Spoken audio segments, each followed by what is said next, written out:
Yo, listen up, it's time for a tale about a podcast that'll leave you frail. Hard way wrestling coming at you raw, bringing the heat, breaking every law. They drop the truth, no holds barred, talking smack, getting you hyped up hard, calling out the fakes, exposing the lies. Hard way wrestling taken by surprise. Hard way wrestling coming to your city. Nothing but realness, nothing but grit. Going down a gauntlet, making them mark. Hard way wrestling, straight from the heart.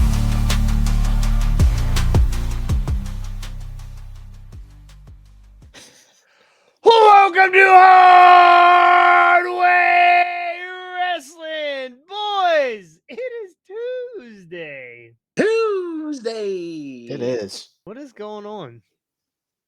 I still wrestled out, bro. Well, but I still wrestled out. I watched.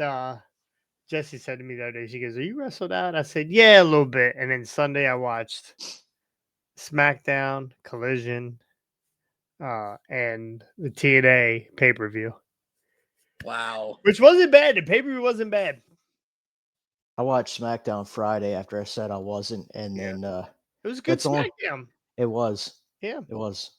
Yep. I only turned it on because when I went downstairs and it was on TV, I saw John Cena come out first, so I went back up, put the laptop up, and put the link on, and I couldn't put it down. The ladder match was amazing.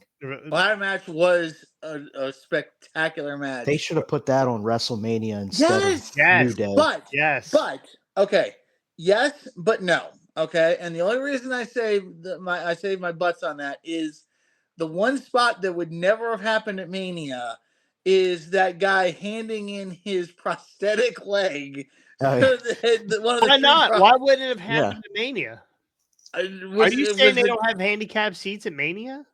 But the guy might not have been there, and you don't know if there was somebody with a prosthetic leg right there on the front row at me. There's always somebody with a prosthetic leg or a hook hand at a WrestleMania or WWE event. Yeah. You just don't know where they're sitting sometimes. But no, that to me was like the absolute I popped my head down for a sec.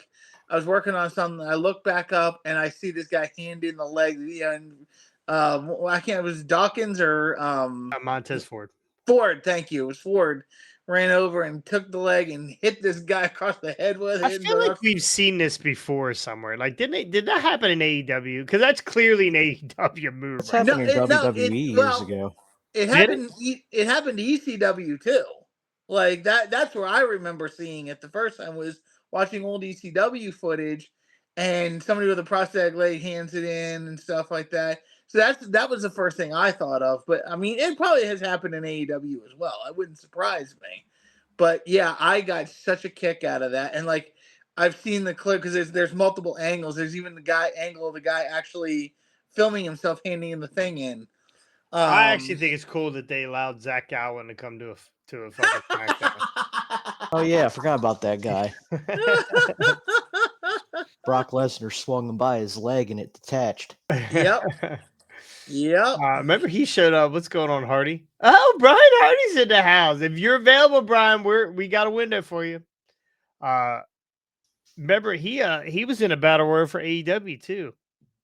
Was Like, it really? Yeah, but wasn't it like towards the beginning of AEW? Are you Was talking he about in the very first one? I wouldn't say he was. Like where they had the leg, like so they had him. They had the one. He was hopping around on one leg. They had the one-legged guy and the legless guy in the battle in that first battle. I want to say Wardlow picked him up and chucked him over the top rope or something.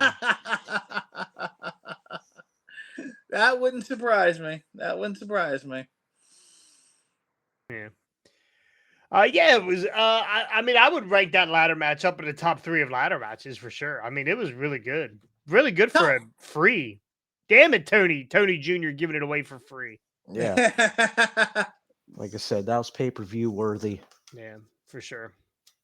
I was actually surprised that they announced that the week before Mania that it was going to be on the SmackDown after Mania. I was like, my God, like. Well, they seem to try to drive ticket sales with certain items, like, I heard The Rock talking about, and we'll get into some of this later, but I heard The Rock talking about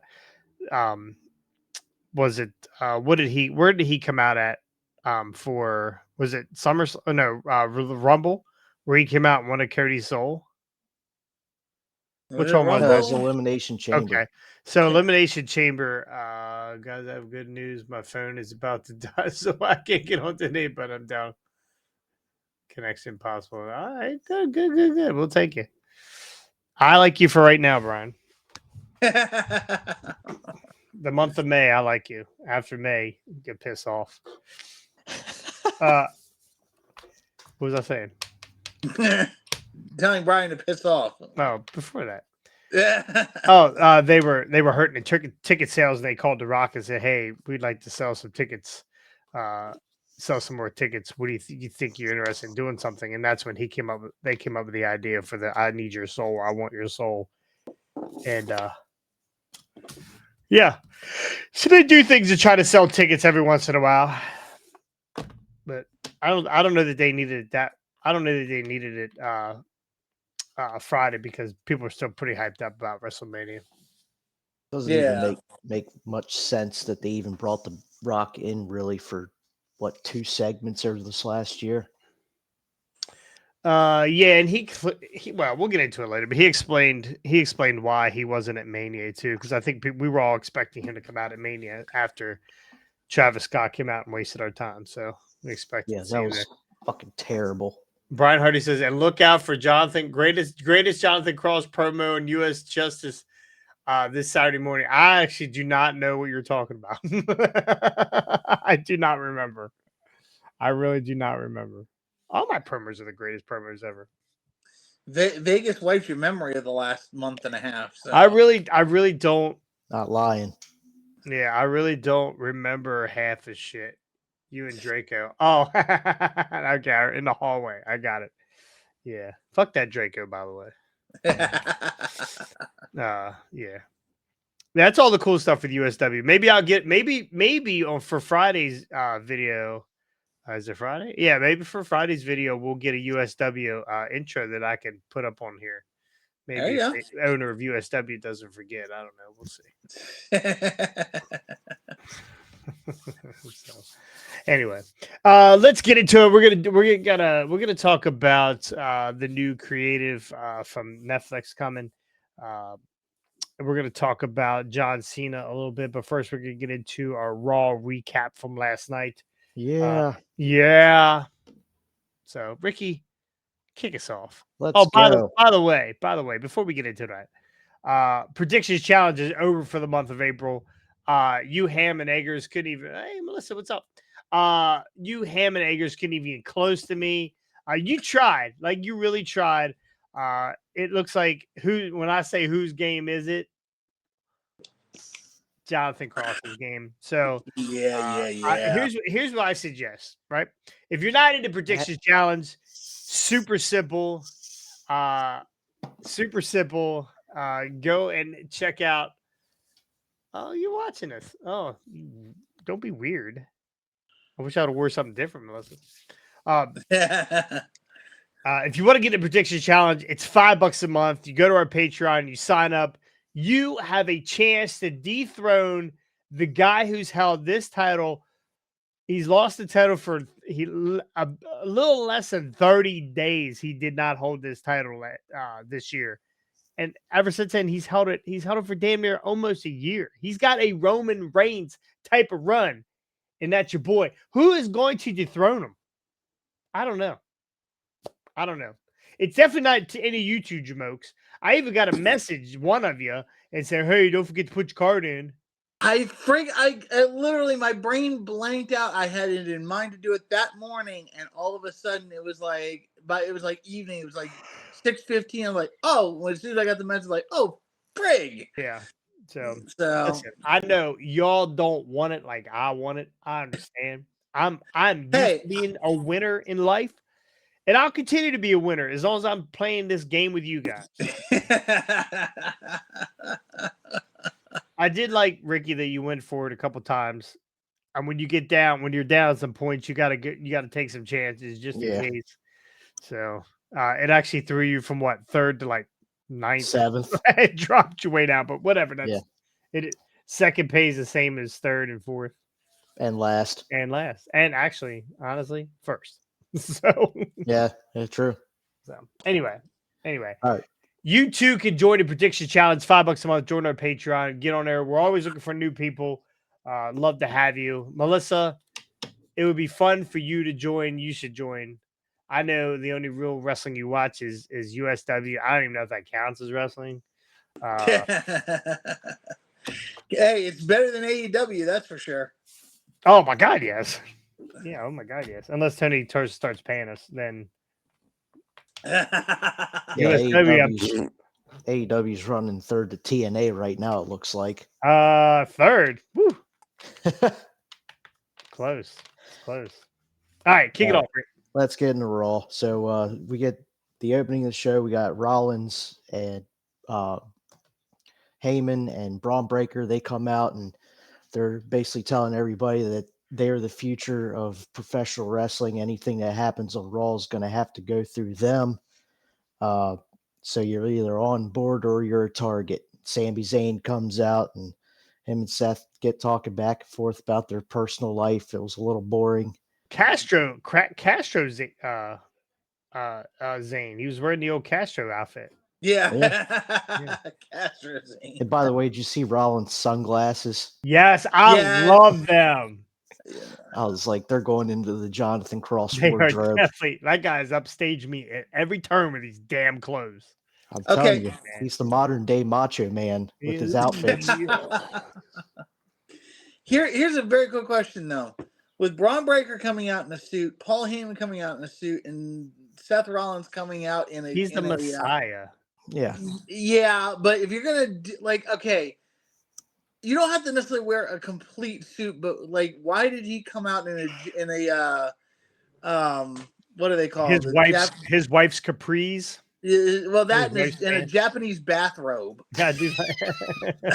like and the sunglasses. Like, again, I get it, but like, even his don't forget voice, he's still Seth freaking Rollins. I get it, but at the same time, like, if you're gonna do this, he dressed like Jim Belushi from Saturday Night Live.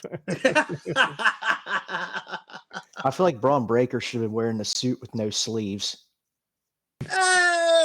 like he's going to a bachelor party. I don't know. Yeah, I get it. That was a little weird seeing him with a suit on. Yeah. So he looks awkward. It looks like he's trying to figure out how to adapt to this group. Yeah, a little bit. Yeah.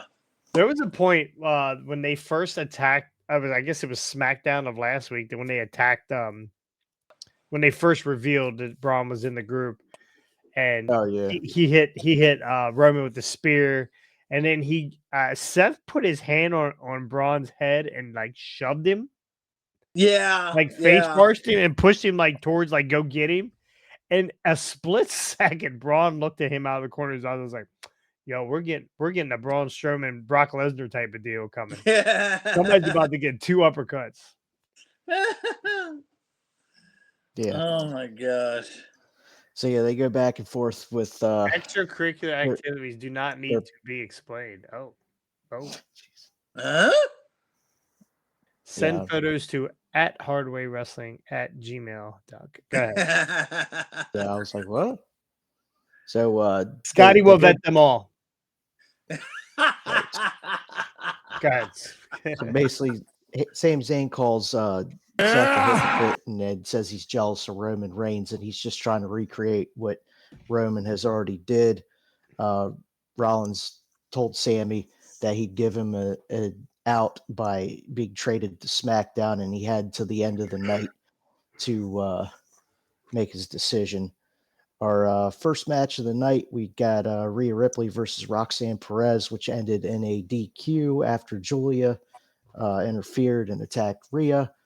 That match went for like 4 commercial breaks or 3 commercial breaks. It was a long match. It did. What do you think of Rhea wearing the short shorts? Love it. Mm-hmm. Rhea's wardrobe's not going to ever disappoint me. Scotty. Flip it. Easy, big fella. Easy, big fella. So Roxanne and Julia double team Rhea, and Io Sky comes out to make the save. Say that again twice. Yeah. We So get go ahead. what are we thinking here coming out of this? Is it going to be Roxanne and Rhea for a little bit and Julia versus Io? I think we're gonna get a mixed or a tag team match at Backlash at some point. Something like that. I don't think we get a singles match because I mean they just did they're doing a singles match now. So I mean I guess they could, but Apparently, Julia and Roxanne are now a part of the Raw roster. yeah, they're up. Yeah. Yeah, Oh, they're up. really? Yeah, they're Yeah. up. They're on Raw, and Jason's team Fraxium is officially on SmackDown. Yep. Yeah, they can fuck me over on SmackDown. How Man. are they going to do that? They never put any tag title matches on PLEs anymore. Oh yeah, I guess they're right. I'm safe. I'm safe from Other- the curse of the than Fraxium. Mania, yeah, other than Mania, you should be damn safe from them. Phew. So we go backstage and we got Finn Balor and JD McDonough. JD McFunko Pop is back. He's back, baby. He's He is back. back. So they're the only two in Judgment Day now without titles. So they apparently JD went and got them a tag match against the War Raiders in their push to go get tag team gold back. We go to Logan Paul next, who comes out and brags about defeating AJ Styles, and he's taking his shots at Kansas City. And he says, I'm over Logan Paul. I kind of am too. Yeah. He's been a little. This last run's been kind of terrible. Yeah. But he's Recycled. He's made his claim that he's accomplished everything except winning a world title, and he says he's coming for Jey Uso next. Jey Uso comes out, and this is another match I'm really not interested in watching. But yeah, Jey Uso comes out, and who carries this match? Because the last couple of matches that Jay's had, even the one with Gunther here, they haven't been good. All the way back to WrestleMania of last year, they were good. Yeah. So Jay says he's a different man. He's had a fire lit under him because Gunther beating Jimmy to a pulp, and he says if he wants a world title match, he's going to have to come get it. And Paul tries to go after Jay, and Jay super kicks him, lays him out. Oh, shocker. Yeah. Super kick party. Yeah, the shocking part, it was only one. Yeah, exactly. And Until it wasn't even that good of a super kick to begin with. It looked horrible. So I'm wondering if when they have their match, Logan Paul's drone catches a super kick to the face. That would be awesome. I give him that much. I give him that much. The presentation that he presents is really good. The drone stuff and the constantly talking to the camera, and he is a good heel. But I need something else. I don't know what it is. I just need something else. Yeah. So then we get the War Raiders. Go ahead. I was going to say what he needs, honestly, is better opponents to work with. The AJ thing just really wasn't all that good, and it wasn't well built. So, in my view, I agree to that. I agree that it wasn't well built. I mean, AJ's good. Yeah, he's phenomenal. Yeah, ask him. But the match was horrible. The match between the two of them was just ew. You thought it was bad? I did not. It was slow and plotting and stale and just didn't like. And the crowd wasn't into it. So that also no. Well, that was night one, correct? Right? Was that night one? That was night two. Yeah. No. Should put it on night one with the rest of the sleepy crowd. Yeah. So we get War Raiders defeat Judgment Day. Penta comes in and pushes JD off the top rope, getting revenge from last week. And who was it that it was Balor got yeeted right into the New Day sitting ringside for commentary. So War Raiders pick up the win, pinning JD, and then Penta does his dance on top of the announce table with Balor looking from the floor at him. So then we get Becky Lynch comes out, and who gives a crap? She says she's the one who attacked Bayley, saw that coming. Really don't care about seeing Becky Lynch back, the same as I feel about Charlotte being back, but I don't mind women's wrestling and I don't mind women's promos, but when they start screaming, like it just gives me flashbacks to like two ex-wives. it almost sounded like she Can't do it. It almost sounded like her voice was about to squeak. She was screaming so Yeah, hard. she was really It getting was getting after it. raspy. Now I can listen to Liv scream. That's different. Liv's got a different scream. What video are you watching? Sorry, let me click out of this.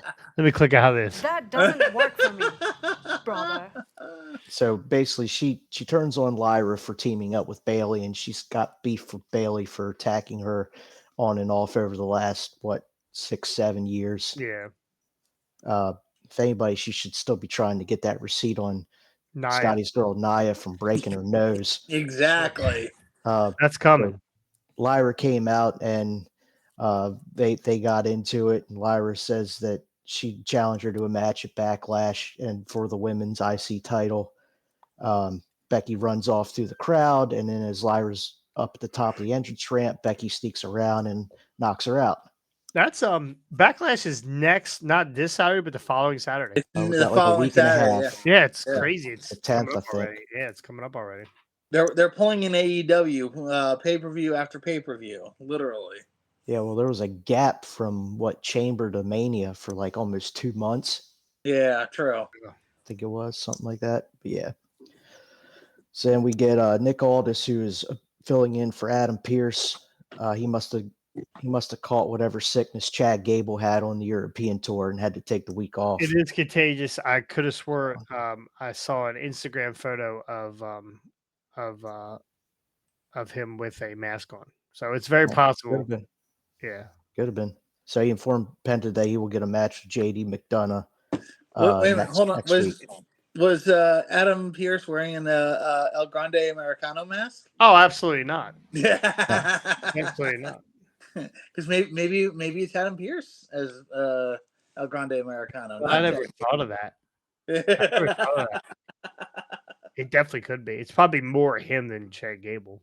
Speaking of Gable, he interrupts and mocks Penta for losing at WrestleMania, and then told Penta that his favorite moment was seeing his loser brother Ray Phoenix lose his debut match to El Grande Americano, and Penta super kicked Gable.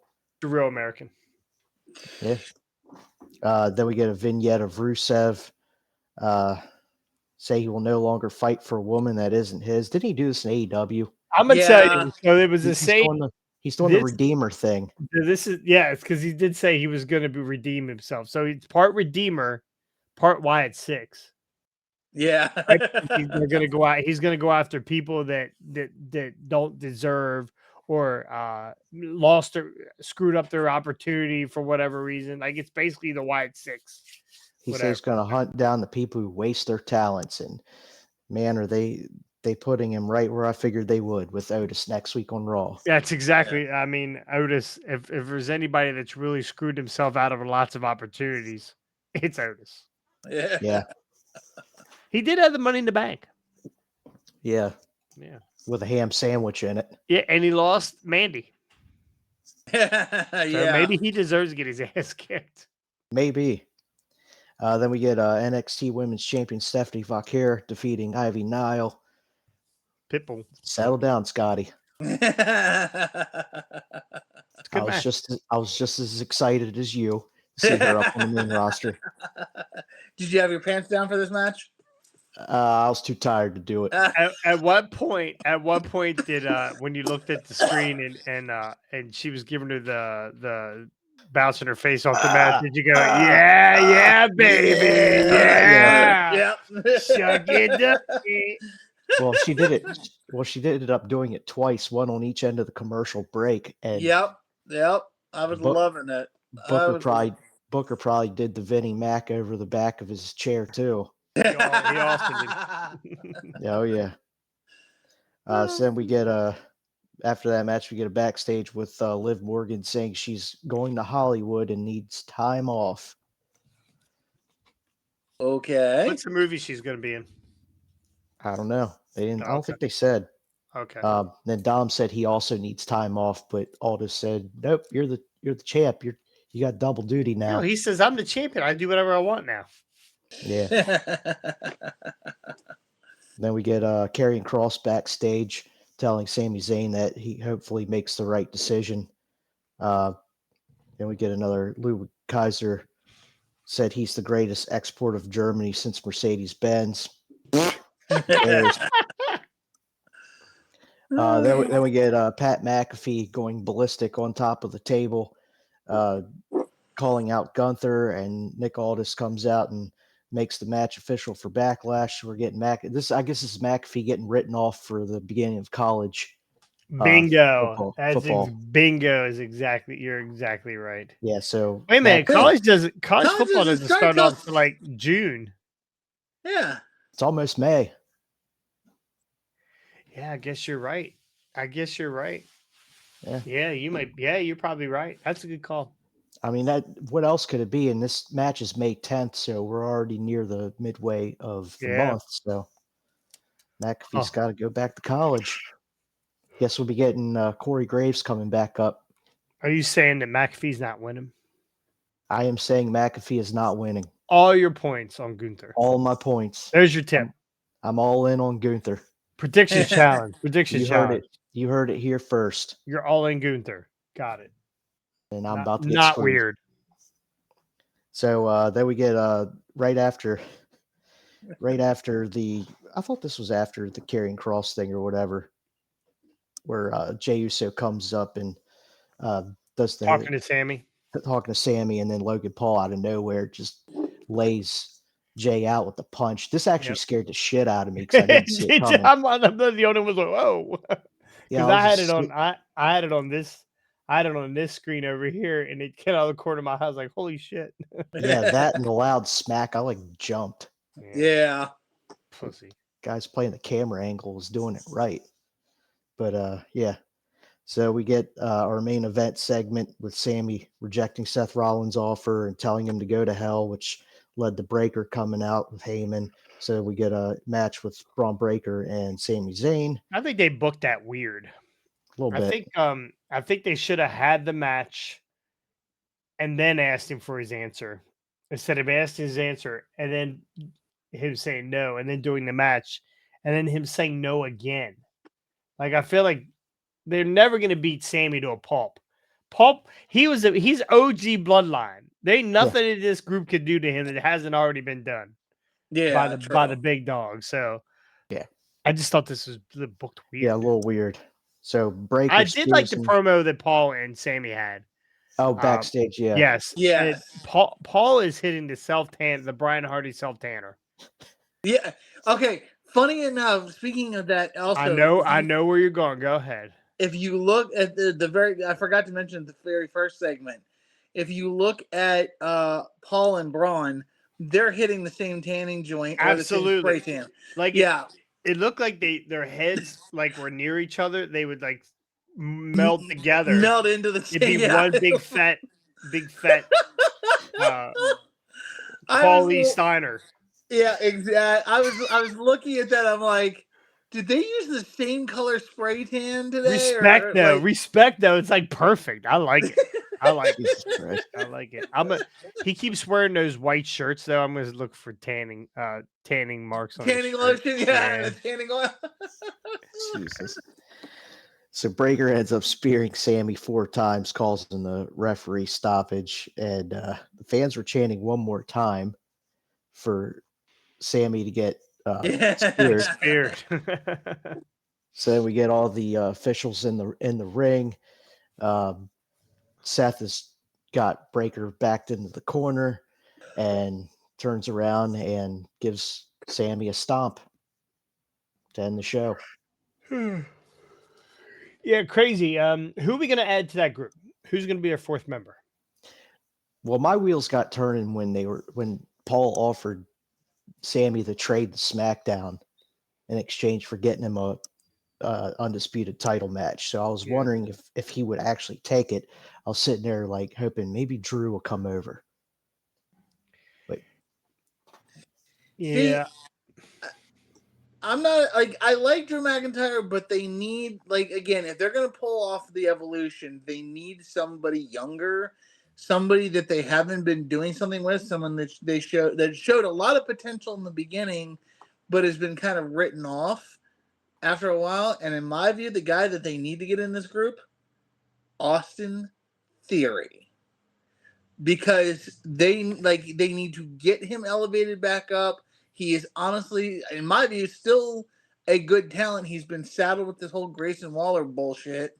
They need to get him away from Grayson, put him in this group. Braun and Austin would be an amazing, two guys to elevate and get, Yeah, but one of them's got to take the pin, right? One of them is going to take pins, and I think they've buried Austin Theory enough that they don't need to put him in that situation to have him take the pins, right? Because that's what he would be.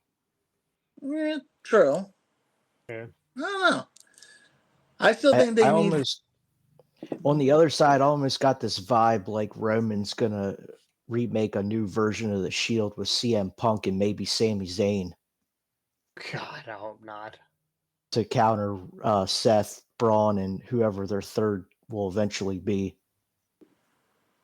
Delta, Echo, Mecca. Maybe.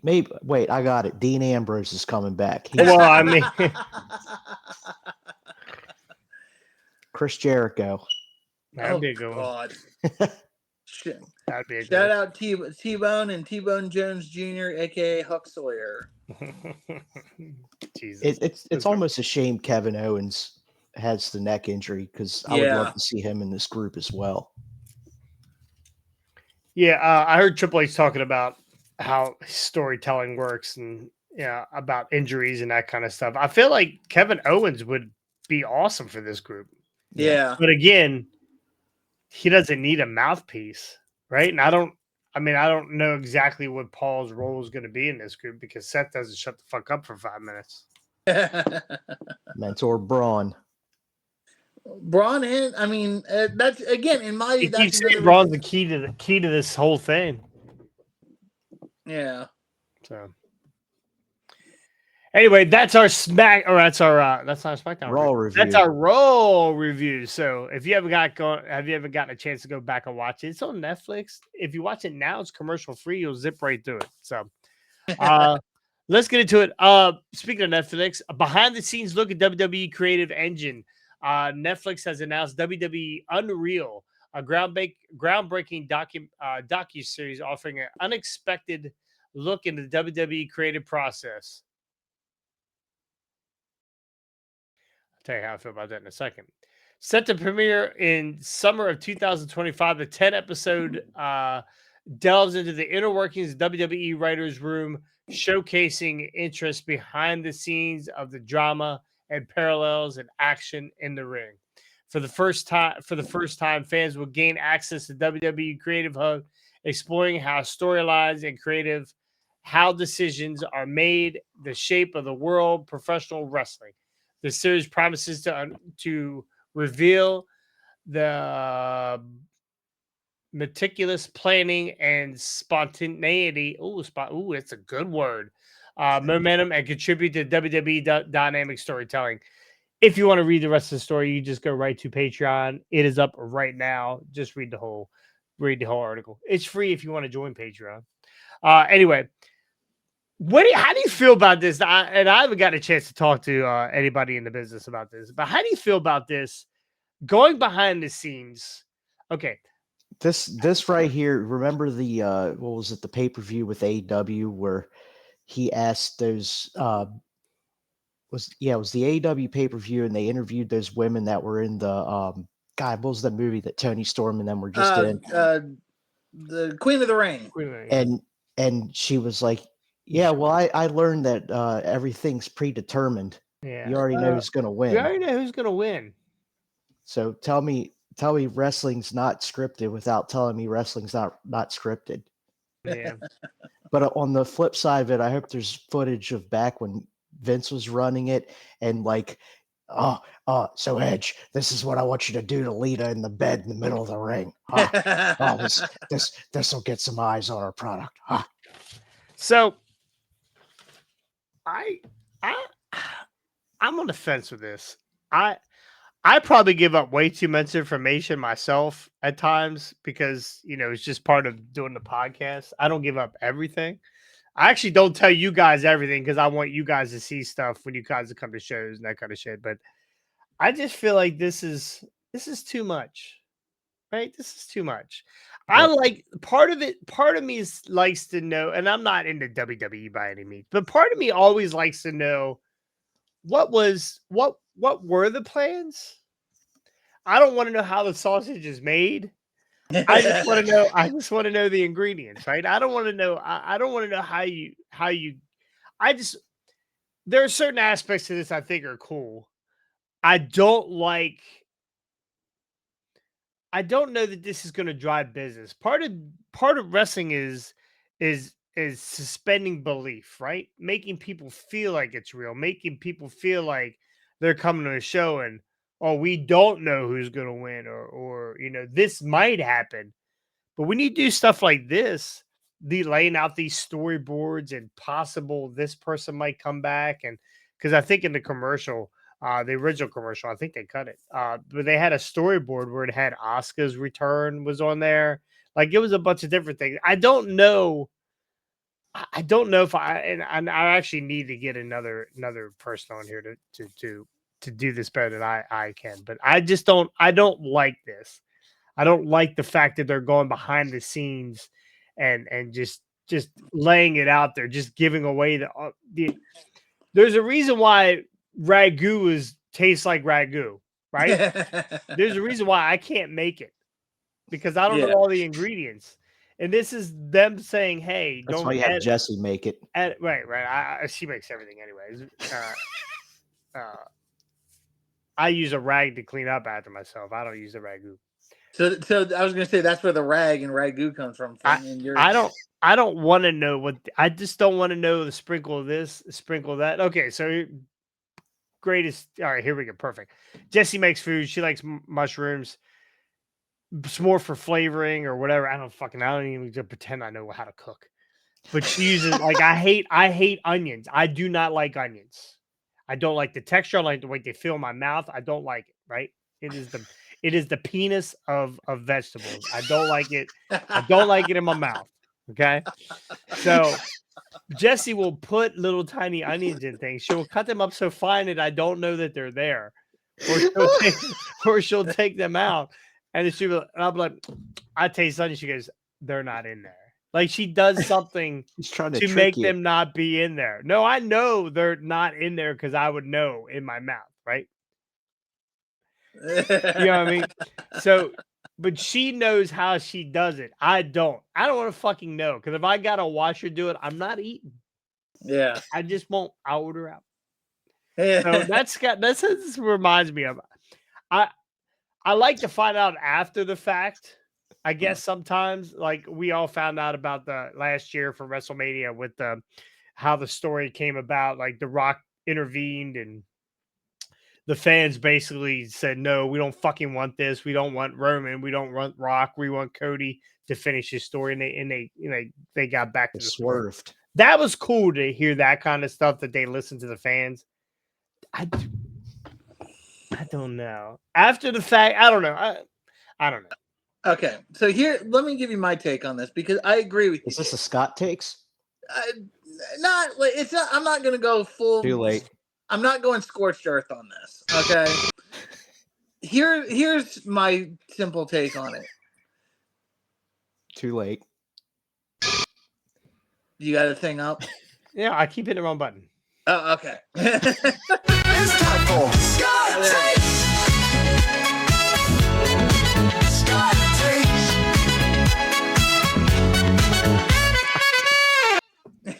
Yeah. Yeah. There we go. Okay. So my take on it is this. 30 years from now, Yeah. I would not be opposed to going and seeing this footage and seeing what went down. This is why I like the Old Timers podcasts. Because I like seeing, I like hearing Cornette or Kevin Nash or Eric Bischoff or any of these other guys talk Jesus about. Christ. You went from Jim Cornette to two of the grumpiest motherfuckers in the game. Hey, Cornette's the grumpiest of the motherfuckers. I saw so- Scott. We saw Scott at WrestleCon. I looked at him. I was like, God, I wouldn't even fucking think about going over and talking to him. Scott? He's You mean Kevin? Kevin. Sorry. Yeah, Scott. I was gonna say if you saw Scott, there was a miracle there. Oh, it was Zombie Scott. Zombie Scott. Yeah, Okay. Zombie Scott. Yeah. But no, like you listen to the old stories, you listen to the people telling things, from 30 years ago. It's really cool to see, again, and again, here's the thing. I love watching movies, and I love watching movies with behind the scenes access. I love hearing the writers, the directors, the actors talk about what happened. But that, because again, there are some funny fucking stories that come out of some of this stuff. One of my favorite movies of all time, T2. If you get a chance, find the extended cut, go back and listen to James Cameron and his co-writer Bill Wusher talk about stuff that went on in the movie. Great listen to. Terminator, if you guys don't know what he's talking Yeah, T2 Terminator, sorry. Terminator 2, stuff like that. But in this case, it's not 30 years ago. It's literally like what I mean. I don't know when this footage is coming out of. I'm assuming it's coming out of this year's WrestleMania. I'm sorry, I don't want to know. Like I want to know bits and pieces. I want to, like you said, I want to know some of the ingredients, but not everything. Everything doesn't need to be exposed right now. And like, oh my God, let's talk about this.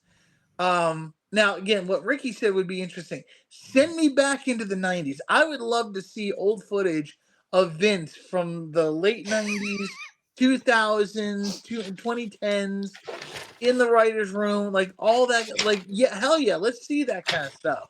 I mean, Like we could do that right here. Is this it? Yep. Get me a pen, Stephanie.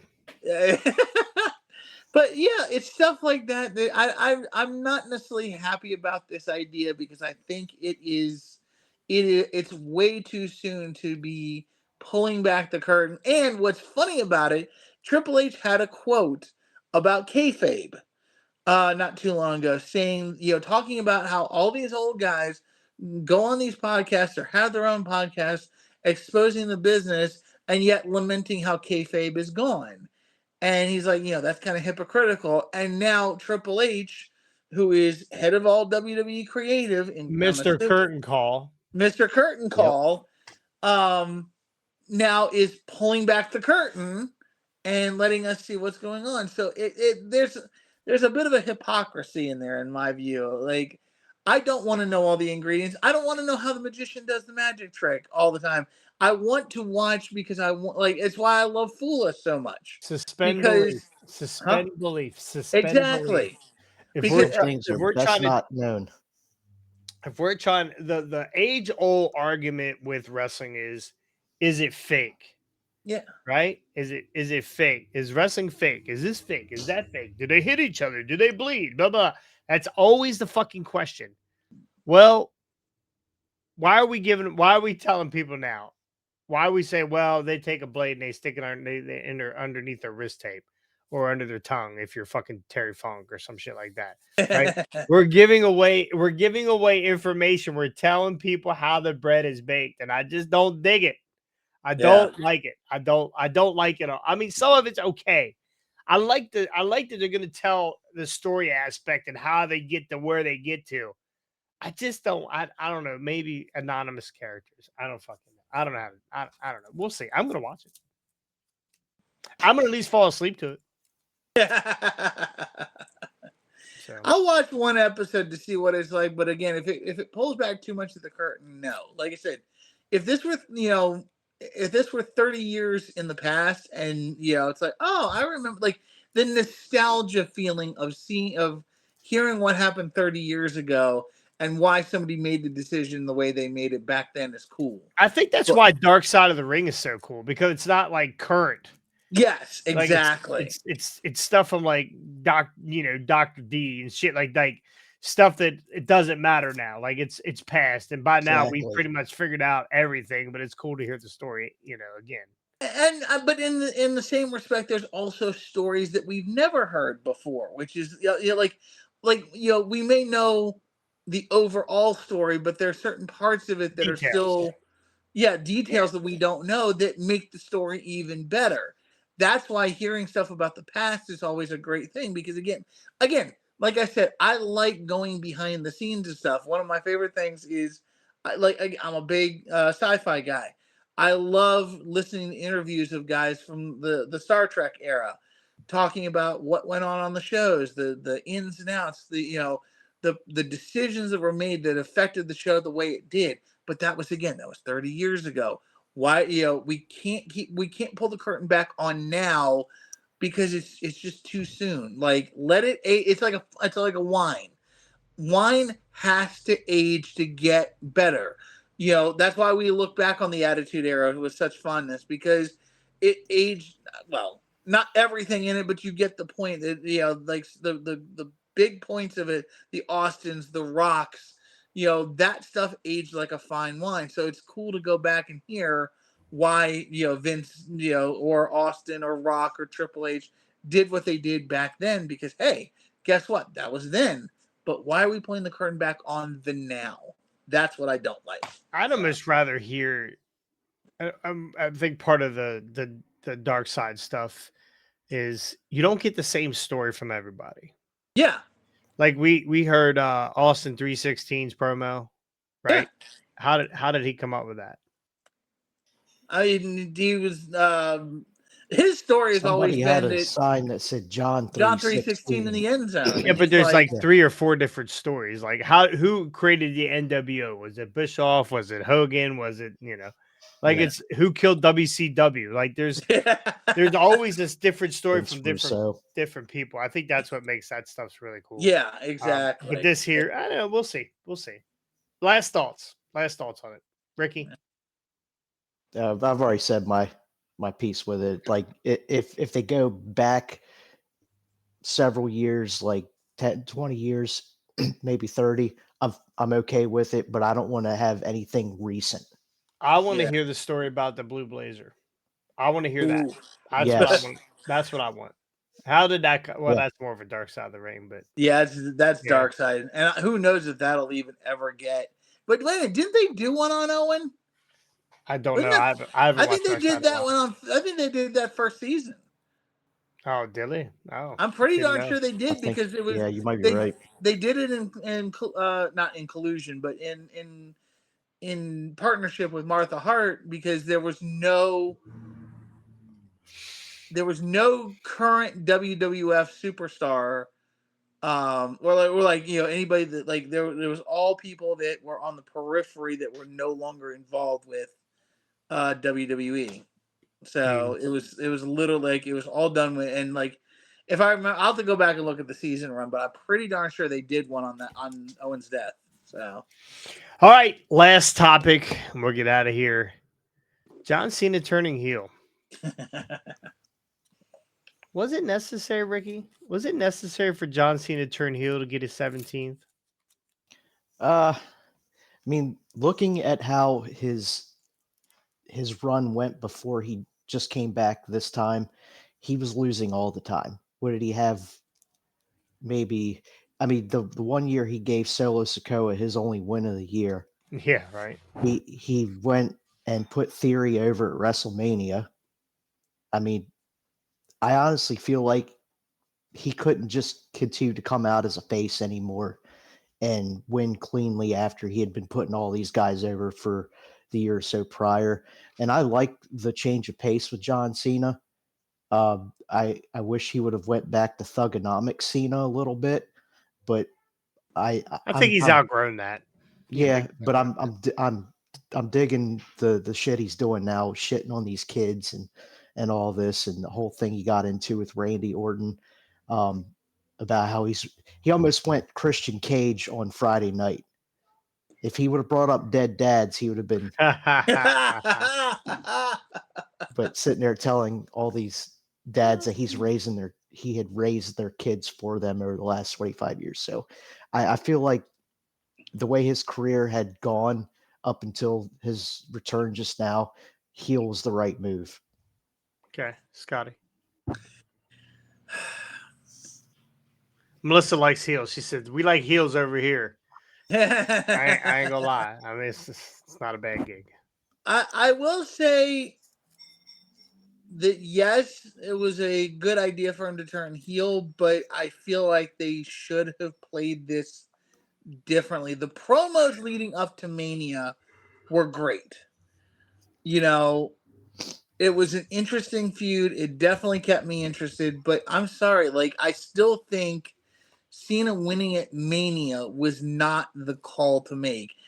Um I think they should have pushed it out and given him some like put more fuel under the fire because now I like listening. I mean, yes, it's interesting what they're doing with Randy Orton, but I'm almost kind of not interested. Like it's literally ever since Mania, I've lost my desire to even care about Cena or like not care, but like want to see Cena get his comeuppance as a heel because it's starting to bore me now. Like I'm just sitting there like he's rehashing the same material, that he did with Cody with Randy. I'm like, like I don't know. It's not working. Like if they had done it, if they had amped him up and looked like he was going to go over, and then took it away from him, and then added just more fuel to his fire, and built that heel idea up even more. Where now like Ricky said before, get him desperate, get him really to the point where he's just like he wants that 17th,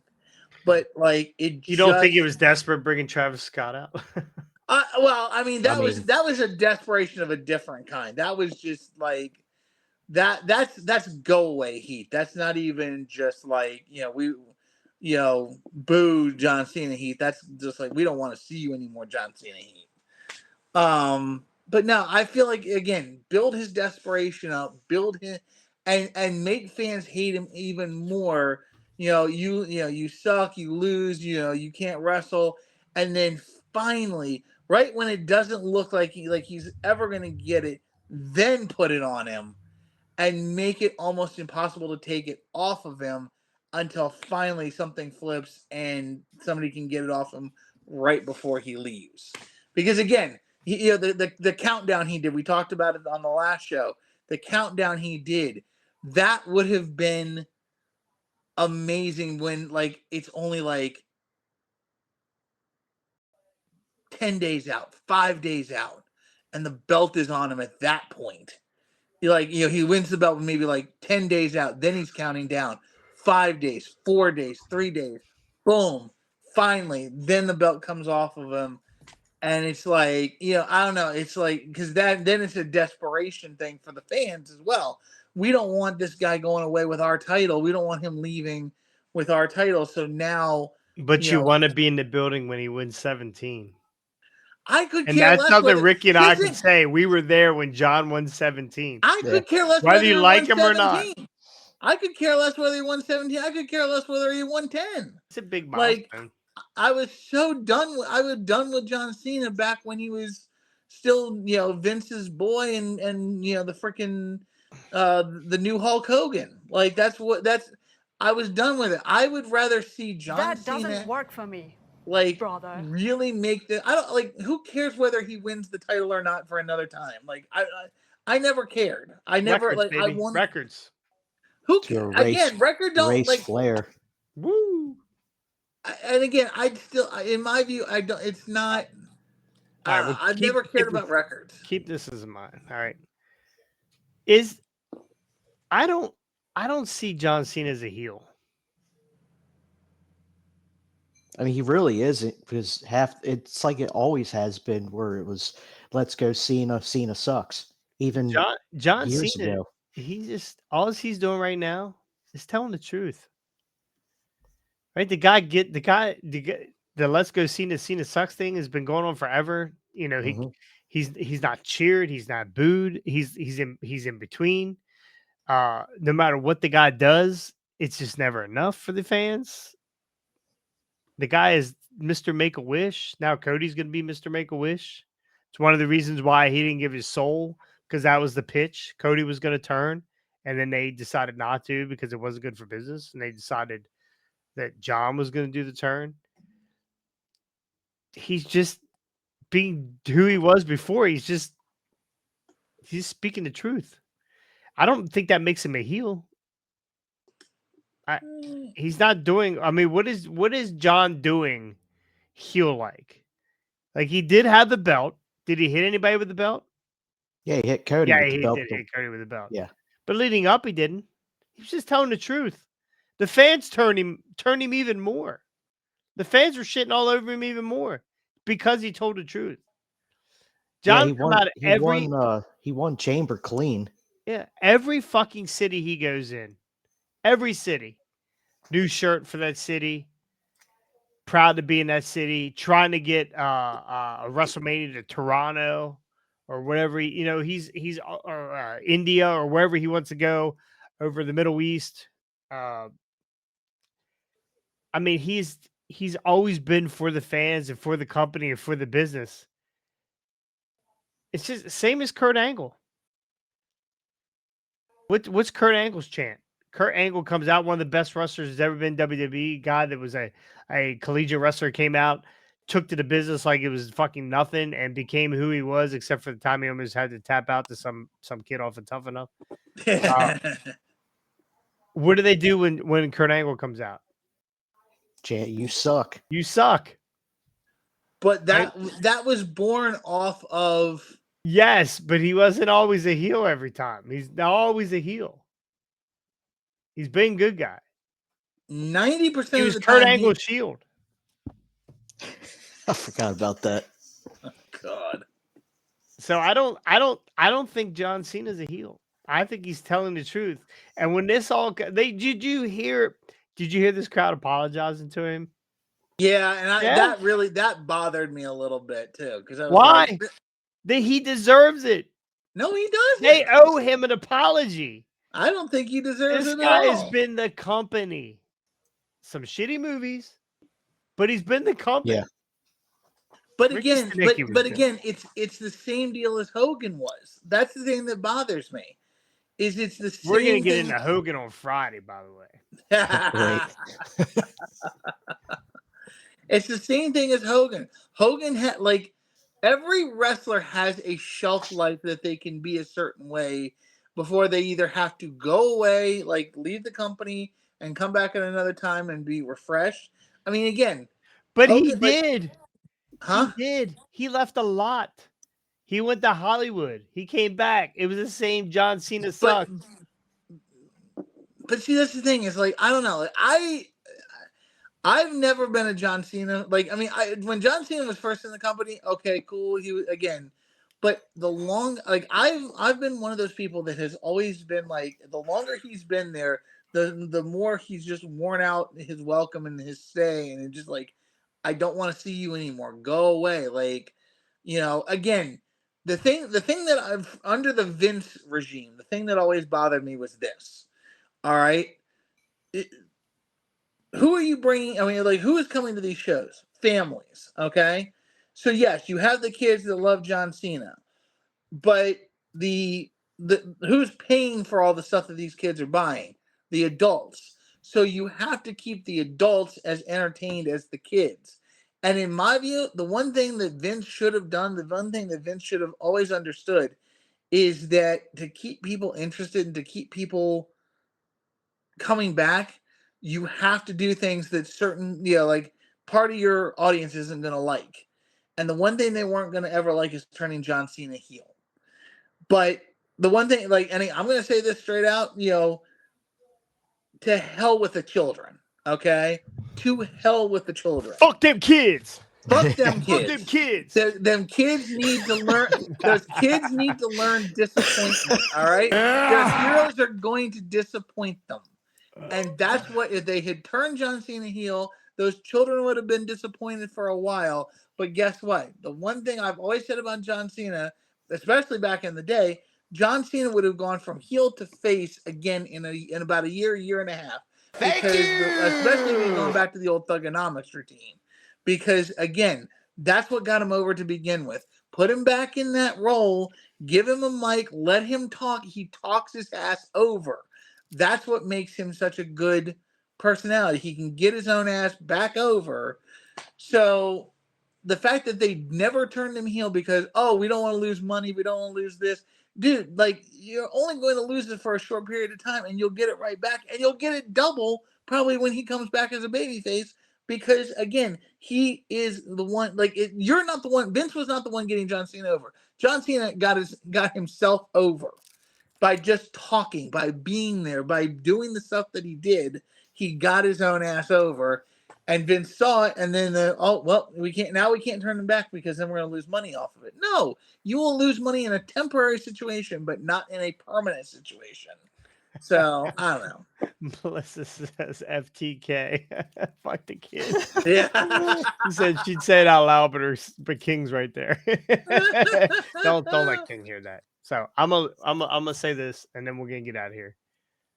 You either die a hero, or you live long enough to see yourself turn into the become a villain. And that's exactly what has happened to John Cena. You're right. He should have left a long time ago and never came back. Look at Stone Cold. Stone Cold's career was very short. Right. He was in the WWE how long? 3 years? 4 years? Yeah. Yeah, it wasn't long.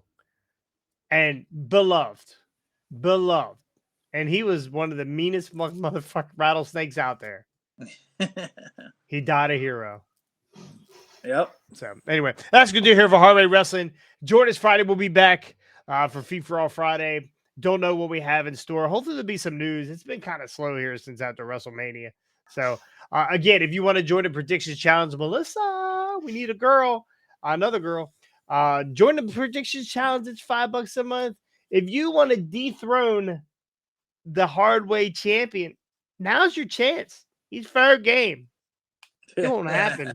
He's fair game. So anyway, Ricky, Scotty, thank you so much, and we'll see you guys next time. On the hard way. Conan.